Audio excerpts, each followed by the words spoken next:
Let's get on to the hard one, the SDM, which is develop standard market design. Yeah, we've made no progress on this one. As Chairman Chatterjee alluded to with respect to capacity market issues and some of the reversals with the some of the more conservative members of FERC. But as Chairman Chatterjee said, we are seeing somewhat of a retrenchment on the issue of certain market structures. And this idea of standard market design, just for me to set it up, again, this was another concept by my friend, former Chairman Pat Wood, who wanted to not only expand markets throughout the United States, but believed that the structure of those markets should be the same everywhere. And here's the concept that I think is really important for competition. If I'm a merchant generator and I want to do business in Maine or Massachusetts, in ISO New England, and I have a market structure there, my market structure there should be no different than my market structure should be in California or in Texas. Well, Texas obviously is outside of FERC's jurisdiction, but that's another whole issue we can get into, or maybe that's another whole program. But in any case, the way that the market runs for a generator, a solar system provider, a wind farm, or even a fossil fuel generator, the way the market treats that generator and the way it compensates that generator should be in a consistent manner. Certainly prices will be different because of congestion and regional variances in load and other issues, but the basic market rules, the market design should be the same, and not only for the generation side, but for the demand side as well, that we're going to get into in a bit here when we start talking about Order 2222 and IDSOs and some of these other things. Ultimately, all of the demand side providers that have distributed energy resources should be treated the same and be under the same market rules everywhere. We shouldn't have to have, a different rule for metering and verification in PJM as we do in MISO, as we do in California in CAISO, because, if you have to operate under multiple different rules, it's very difficult then as a competitive provider to ultimately access those markets. It is a barrier to market access to not having standard market design throughout the country. And now, scaling exactly, and scaling these things as well. Yeah. Now, with that said, this is a very difficult thing to do because of, in part, the fact that these market rules are largely a product of the stakeholder processes in each one of these individual market regions. And those stakeholders are, in many instances, dominated by the incumbents within those regions who want to preserve their structures and rules for their incumbent resources, whether it be generation or other resources in the area. So, as a result, we have had, very little traction. We are seeing, all kinds of retrenchment with things with respect to capacity markets. And I'm not necessarily a total fan of the capacity markets. I think that there does need to be certainly some provision for resource adequacy in some way. California does it one way. Certainly PJM does it, but does it in a much different way. Texas is struggling with it as well in their market design. But it needs to be done in some way. But I think once we decide what is the best way, what's the most efficient way to do it, it needs to be uniform, and those uniform rules need to be incorporated into markets throughout the country. Those are great statements.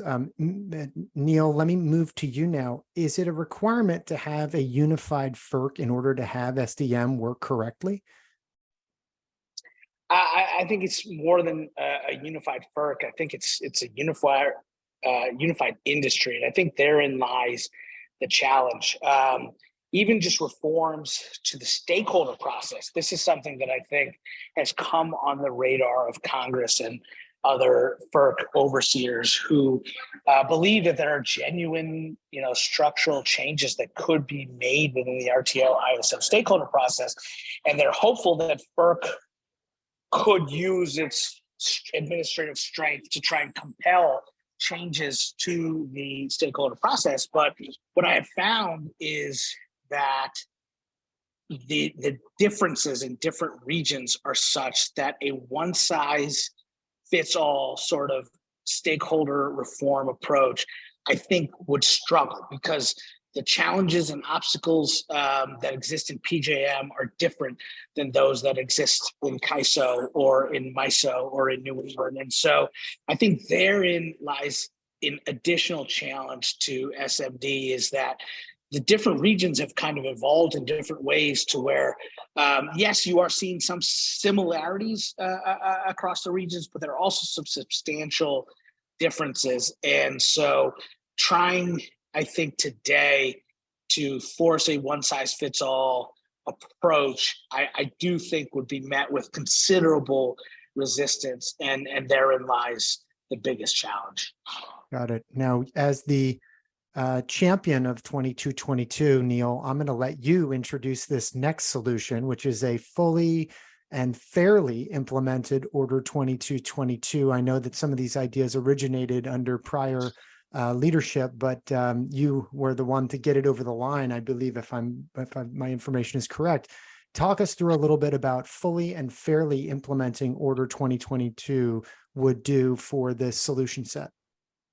Yeah, I would say FERC Order 2222 is amongst my proudest achievements at the commission. And I couldn't have done it without some of the intellectual thought leadership of my predecessors, including former Chairman Norman Bay and as well as Chairman Wellinghoff. When I first came to the commission, I had a couple of senators who had put a hold on my confirmation. Senator Sheldon Whitehouse of Rhode Island, Senator Ed Markey of Massachusetts. They objected to my confirmation, and they brought me in and they said, look, we understand at the time that I was going through the process, FERC had lost a quorum for a period of about 7 months, and there was a lot of pressure to get the quorum restored and get FERC back to work in order to address a significant backlog in pipeline certificate applications that had begun to accrue at the commission. And what Senators Markey and Whitehouse said was, we understand there's going to be a lot of pressure when you take the job from within stakeholders of the commission to start acting on these pipelines. But FERC has begun a process of evaluating removing barriers to entry to energy storage and to aggregated distributed energy resources. And we simply, we don't want you to promise an outcome one way or the other, but just take a look at it and study the docket and see what you think. And I made that commitment. And once I took my seat at the commission, I fulfilled the promise I made to a couple of United States senators, and I started to dig into the issues. And what I quickly realized was there was real opportunity here. And someone who believes in innovation and opportunity, this could be transformative. What I quickly saw was that we were way further along on energy storage, and there were some complicated behind the meter issues regarding DERs that would take longer to sort out. And so I broke apart the two rules into separate rules. The first was FERC Order 841 on storage.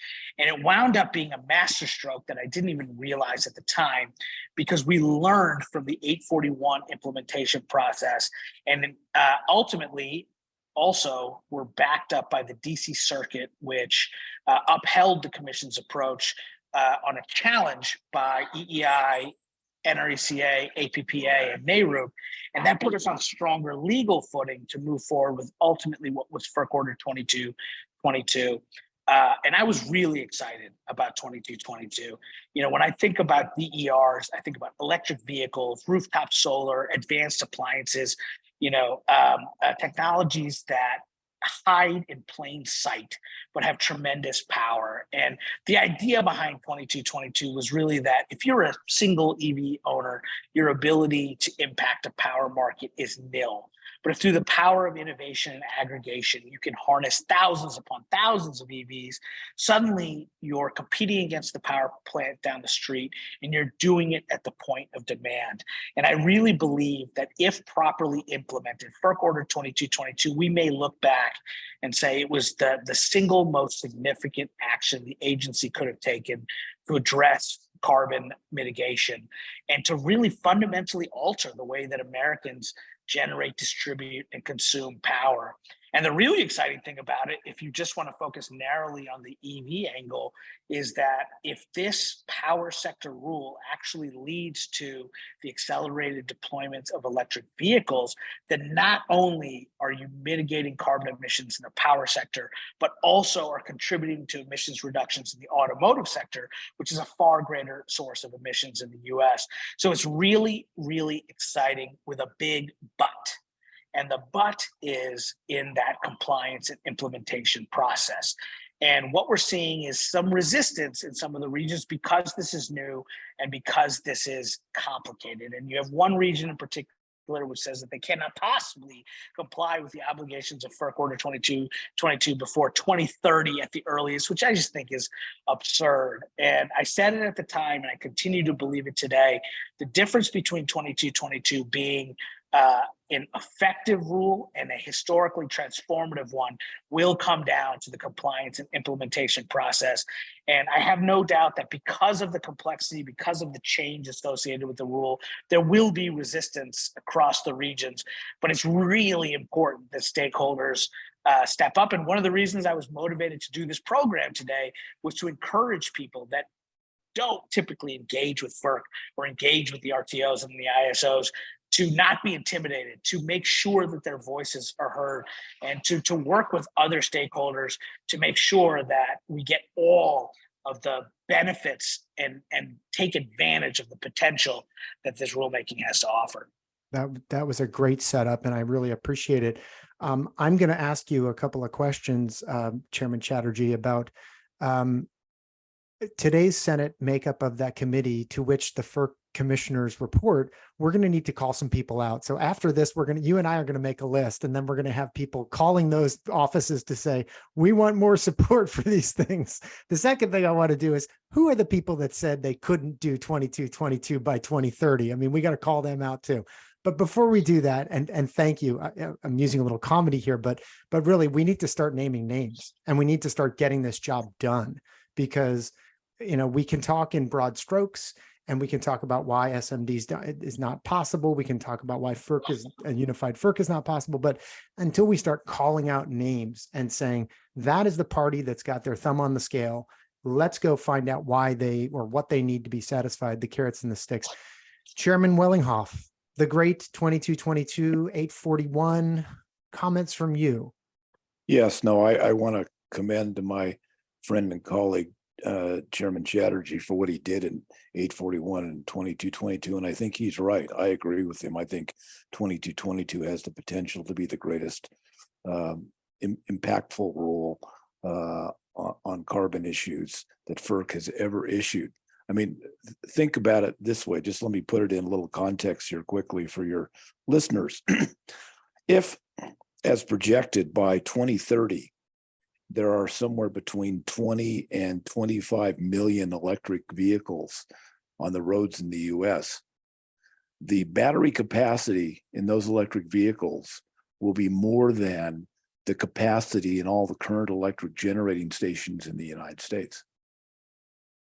So the potential for the utilization of those vehicles for, and as you alluded to it at the beginning of the program, John, the cashback car, which is actually a term I coined back in 2008, where ultimately with a vehicle to grid connection, i.e. plugging in your car and charging it, while you're charging it, you can actually provide grid services like regulation services to the grid, which we demonstrated in 2008 in the FERC driveway with an electric vehicle that was plugged in and which We had a PGM engineer there with his laptop signaling the car to provide regulation services to PGM's control room at the time.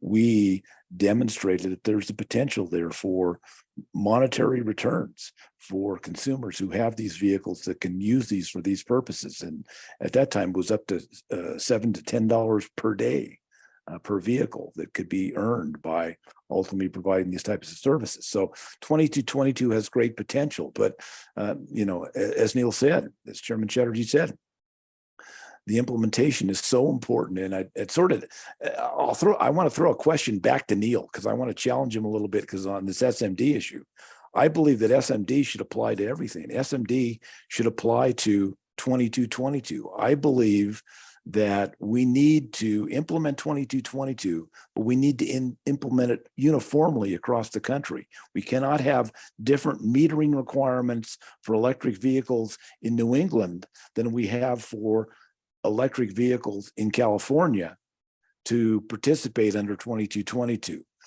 Those standards need to be uniform under 2222 if we're going to expect the automakers and others to be able to, and aggregators to effectively participate under 2222. So I would say that the place to start with SMD is Order 2222, and I think it's actually doable there. If FERC could step up, it's doable there.